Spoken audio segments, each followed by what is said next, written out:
Insidious the last की 2018 को dislike या लाइक कर दें। तो इस फिल्म के शुरू होते ही सन 1953 से हमें एक घर दिखाया जाता है और ये घर था एलिस का, यानी कि मेरा। तो इस फिल्म में आपको एलिस का कैरेक्टर मैं खुद को बताऊंगी। एलिस यानी कि मैं अपने मॉम डैड के साथ इस घर में रहा करती थी। मेरे अंदर ऐसी पावर्स थी जिससे मैं आत्माओं को देख सकती थी। एक दिन मैं अपने भाई के साथ अपने कमरे में गई जहाँ पर हमारे खिलौने बिखरे हुए थे। मैंने अपनी मॉम को बताया कि ये सारे काम वही बच्चे की आत्मा करती है जो हमारे घर में रहती है। मेरी मॉम जानती थी कि मेरे अंदर एक खास पावर, एक ताकत है, मगर मेरे डैड मेरी किसी बात पर कभी यकीन नहीं करते थे। वो समझते थे कि मैं बस डराने के लिए सबको झूठ बोल रही हूँ। मेरे भाई ने मेरी मॉम को कहा मुझे रात को डर लगता है, तो मेरी मॉम ने मेरे भाई को एक सीटी दी और ये कहा कि जब भी तुम्हें डर लगे तुम ये सीटी बजा देना, मैं तुम्हारे पास आ जाऊंगी। जब मैं और मेरा भाई सो रहे थे तभी हमारे कमरे में उसी बच्चे की आत्मा आई जो हमेशा हमारे खिलौने बखेर दिया करती थी। उसे मेरे भाई ने देख लिया। मेरी मॉम जो उसे सीटी देकर गई थी वो उसे बहुत ढूंढता रहा मगर वो उसे कहीं पर भी ना मिली। वो डर से चिल्लाने लगा था। उसकी आवाज सुनने के बाद मेरे डैड वहाँ पर आ गए और मुझसे पूछा क्या तुमने फिर से कोई आत्मा देखी है, जिस पर मैंने हाँ बोला। तब मेरे डैड मुझे नीचे ले गए और बहुत मारा। बेसमेंट में बंद कर दिया था क्योंकि वो मेरे बारे में ये जानते थे कि मैं जानबूझकर ये सब कुछ करती हूँ। मैं लोगों को डराती हूँ क्योंकि मेरे डैड मेरी इन हरकतों की वजह से तंग आ चुके थे कि मुझे भूत प्रेत आत्माएं नजर आती हैं। तभी अचानक से वहाँ पर बेसमेंट की लाइट बंद हो गई और तभी मुझे वहाँ से एक आवाज आई जो मुझसे कह रही थी कि अगर तुम्हें रोशनी चाहिए तो तुम्हें ये दरवाजा खोलना होगा। दूर एक दरवाजे से जो बेसमेंट में बना हुआ था उसके सुराख से रोशनी बाहर आ रही थी और ये आवाज भी मुझे वहीं से आई। वहाँ पर उस दरवाजे की चाबी भी थी। मैंने उस दरवाजे को खोल दिया जो मेरी बहुत बड़ी गलती थी। उस दरवाजे से एक शैतानी आत्मा बाहर आई और उसने मुझ पर अपना कंट्रोल कर लिया और उस चीज ने वहीं पर मेरी मॉम को भी मार दिया। जिसके बाद वक्त गुजरता गया, मैं बड़ी हो गई और अपनी मॉम की मौत का कसूरवार खुद को समझती थी। एक दिन मैंने अपने घर पर एक लड़की को देखा जो बहुत अजीब हुलिये में थी। मतलब वो एक आत्मा थी जो बस मुझे ही नजर आ रही थी। मैंने इस बारे में अपने डैड को बताना चाहा मगर हमेशा की तरह उन्होंने मुझ पर यकीन ही नहीं किया और मुझ पर हाथ उठाने लगे। तो मैंने भी अपने डैड का मुकाबला किया और फिर मैंने अपने घर से जाने का फैसला कर लिया था। मैंने हमेशा के लिए अपने डैड और भाई को छोड़कर अपने घर से भाग गई। इसके बाद कहानी आती है 2010 में। फिर थोड़ा सा बड़े होने के बाद मैं अपने दो साथियों के साथ रहने लगी और मैं उन लोगों की मदद किया करती थी जो भूत आत्माओं से तंग थे, जिनके घर पर बुरी आत्माओं का राज होता था। आज मुझे मेक्सिको से एक आदमी की कॉल आई जिसने मुझे बताया मेरे घर में सब कुछ अजीब हो रहा है। जब मैं अपने दो साथियों को लेकर उस घर में गई तो मैं उस घर को देखकर हैरान हो गई। ये वही घर था जहाँ पर मैं बचपन में अपने मॉम डैड और छोटे भाई के साथ रहा करती थी। फिर मैंने उस घर की छानबीन शुरू की। मुझे वहाँ पर बहुत सी चीजें ऐसी मिली जो मेरे बचपन से जुड़ी हुई थी क्योंकि कई सालों से उस जगह पर कोई नहीं गया था। वहीं पर मुझे वो सीटी भी मिली जो बचपन में मेरी मॉम ने मेरे भाई को दी थी ताकि जब भी उसे डर लगे तो वो सीटी बजाकर मेरी मॉम को बुला ले। पर आखिरी बार जब हमने उस आत्मा को देखा था तो हमें ये सीटी कहीं नहीं मिली। अब मैंने उस सीटी की तस्वीर को ले लिया था। तभी वहाँ पर किसी आत्मा ने मुझ पर हमला किया और सीटी को मुझसे छीन लिया। फिर अगली सुबह छानबीन करने मैं एक कैफे में गई जहाँ पर मुझे दो लड़कियाँ भी मिली। मैं उनसे कुछ बात कर पाती तभी वहाँ पर एक आदमी आ गया जो कोई और नहीं बल्कि मेरा भाई था। मेरा भाई मुझसे बहुत नाराज था क्योंकि मैंने उसे अपने डैड के पास अकेला छोड़ दिया था जो उसके साथ भी ठीक तरीके से नहीं रहते थे। मेरे भाई ने मुझ पर बहुत गुस्सा किया और फिर वहाँ से चला गया।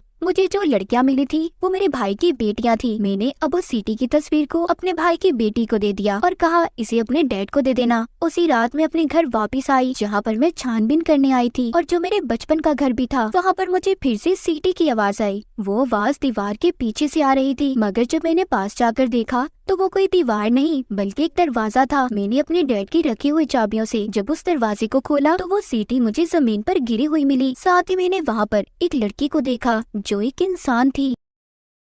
दरअसल जो आत्मा मुझे इस घर तक लेकर आई थी वो अच्छी आत्मा थी जो इस लड़की की मदद करना चाहती थी। तभी यहाँ पर वही आदमी आ जाता है जिसने मुझे यहाँ पर बुलाया था, जो अब इस घर का असल मालिक था, पर उसके हाथ में गन थी। उसी ने इस लड़की को यहाँ पर कैद किया हुआ था। दरअसल बचपन में जो मैंने दरवाजा खोला था उसी में से जो शैतानी आत्मा बाहर निकली थी जिसने मेरी मॉम पर भी हमला करके उन्हें मार दिया। अब उस आत्मा ने इस मालिक मकान पर भी अपना कंट्रोल कर लिया था और उसी ने इस लड़की को कैद भी किया हुआ था। अब खैर वो मालिक मकान हमें कुछ कहता, तभी मेरे एक साथी ने आकर उस पर हमला कर दिया, जिस वजह से उसकी मौत हो गई। अब जब मैं पुलिस स्टेशन गई तो मुझे पूछताछ से पता चला कि वो लड़की जो मुझे बेसमेंट में मिली थी, उसको पुलिस 4 महीने से ढूंढ रही थी। उधर घर में भाई भी अपनी 2 बेटियों के साथ आता है, जिस घर में वो बचपन में रहा करता था, और ये वही घर था जहाँ पर हर वक्त खौफनाक चीजें हुआ करती थी। वहाँ पर मेरा भाई दरअसल वही सीटी लेने आया था जो हमारी मॉम की आखिरी निशानी थी, मगर गलती से मेरे भाई की बड़ी बेटी बेसमेंट में चली गई और उस पर भी उस बुरी आत्मा ने हमला कर दिया। उसने मेरे भाई की बेटी को आत्माओं की दुनिया में कैद कर दिया,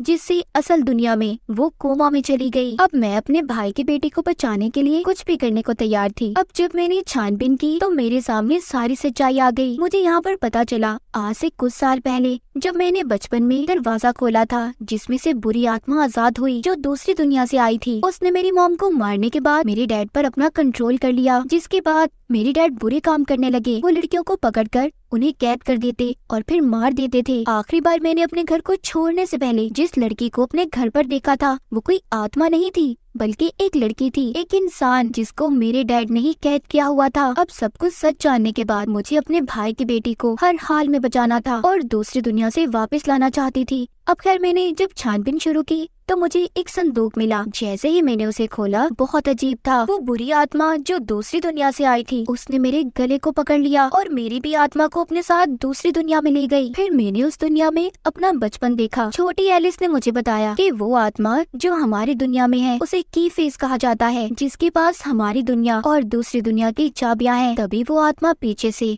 मेरे पास आई और उसने मेरा गला पकड़ लिया, जिसके बाद असल दुनिया में मैं भी कोमा में चली गई। वहीं पर मेरे भाई की दूसरी बेटी, जो कि अपने बारे में अपने डैड को ये कहती है कि उसके अंदर भी मेरी जैसी ताकतें थी, वो आत्माओं को देख सकती थी, वो सीधा आत्माओं की दुनिया में जा सकती थी। इसीलिए अब वो मुझे बचाने और अपनी बहन को बचाने दूसरी दुनिया में आ गई थी। उसे वहीं पर उस लड़की की आत्मा मिलती है जिसको आखिरी बार मैंने अपने घर पर देखा था। वो उसे रोशनी देती है और ये कहती है कि तुम्हें उस दीवार के पार जाना है।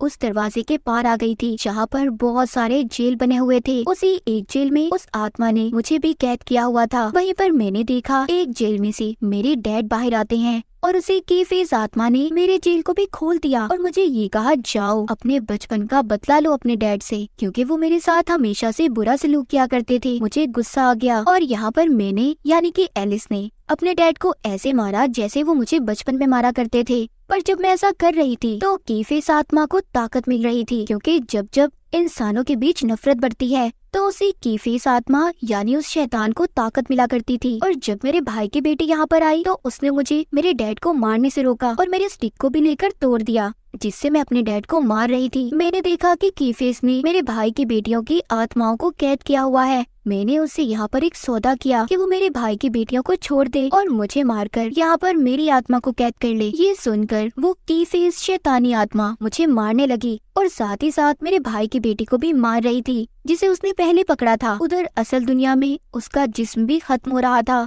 तभी उस दुनिया में जहाँ पर मैं कैद थी, मेरे डैड ने उस की फेस पर हमला किया तो उसने उनकी आत्मा को भी खत्म कर दिया और फिर जिसके बाद उसने मेरे गले में अपनी उंगलियां डाल दी। पर तभी मेरे भाई की छोटी बेटी ने मुझ तक वो सीटी फेंकी जो मुझे बचपन में मेरी मॉम ने दी थी। जब मैंने उस सीटी को बजाया तो वहाँ पर मेरी मॉम आ गयी। उन्होंने उस की फेस शैतानी आत्मा को खत्म कर दिया। अब मैं अपने भाई की बेटी की आत्मा को उसके जिस्म तक पहुंचाना चाहती थी, मगर हमें वहां से निकलने का कोई रास्ता नहीं मिल रहा था। तभी मुझे एक दरवाजा मिला जिसकी चाबियां भी मेरे पास थी। जब मैंने उसे खोला, उसके अंदर जाकर मुझे अपने भाई की बड़ी बेटी का जिस्म नजर आया, जिसके बाद मैंने उसकी आत्मा को उसके अंदर भेज दिया। उससे हुआ ये, उसे असल दुनिया में भी होश आ गया। फिर मेरी मॉम ने मुझसे कहा, कभी भी अपने आप को मेरी मौत का कसूरवार मत समझना, और ये कहकर वो आत्माओं की दुनिया में चली गई। जिसके बाद मुझे और मेरे भाई की छोटी बेटी को भी असल दुनिया में होश आ गया, पर हम बहुत जख्मी थे, जिसके बाद हमें हॉस्पिटल ले जाया गया। वहाँ पर मेरा भाई भी था। मैंने उसे वो सीटी दी जो हमारी मॉम ने हमें बचपन में दी थी।